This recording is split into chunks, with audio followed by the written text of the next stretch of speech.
Good morning, it's Louise here. I am doing you a really quick video this morning, which I have got notes I've got to refer to. I hope you're alright with that. But there was some really important news yesterday. It's the 27th of June today, so it's 26th of June. And it was all over the BBC about news about sugar. And I'm quite passionate about this, so I wanted to just sort of shout out to you, let you bring you up to date in case you haven't seen it. The World Health Organization has called basically for us to halve our daily intake of sugar, which I think is fantastic news. I think it's been a long time coming and I feel quite passionately about this. I must say these are my own views, but back in the 1970s there was a whole big piece of news about how we needed to lower our saturated fats. And while I don't disagree with that, because saturated fats aren't good for you, some fats are good for you and are essential in the diet. And of course, then everybody started to try and eat low-fat foods, which, to be honest, they taste a bit like cardboard. They tasted a bit just flavourless. So what the food manufacturers were doing, because people would stop eating their food if they were low-fat, is that they added lots of sugar to it, like added sugar. And then, of course, we've got high fructose corn syrup, which is actually proven to be really dangerous now. And all of these other things which made it taste nice. And there's some element of belief as well that I'm trying to be really careful with my words. Some element of belief there that there's addictive properties as well to some of these things that are added into our foods. So I think that, you know, what they did back in the 1970s wasn't wrong, but we approached it necessarily in the wrong way.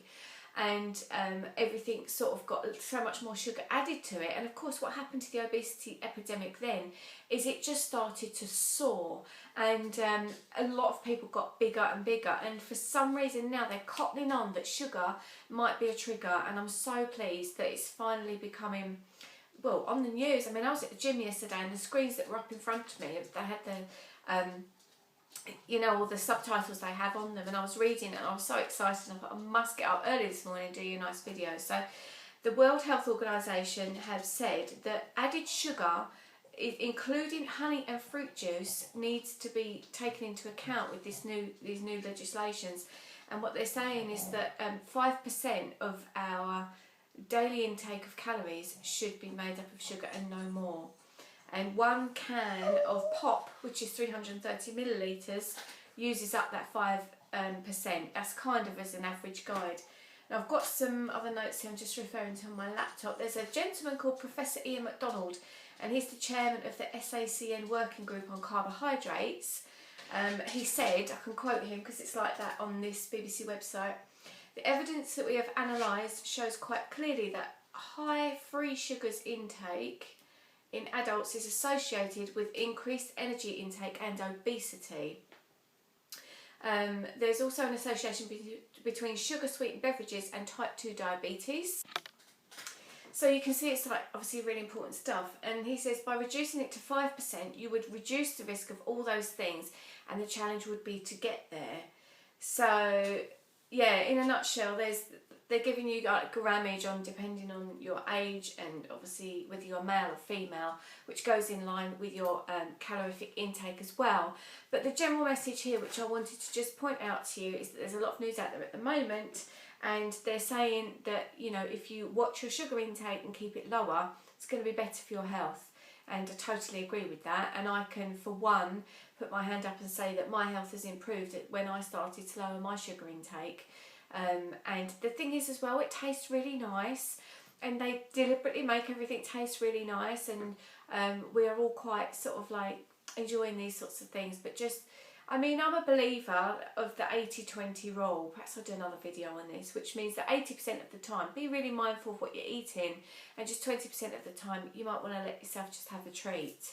And if you can do that, you can live life. It doesn't have to be bad news. I think it's really good news for the world's health, and for the obesity epidemic it's going to be massive. So that's really good. They are talking about possibly putting tax on sugar.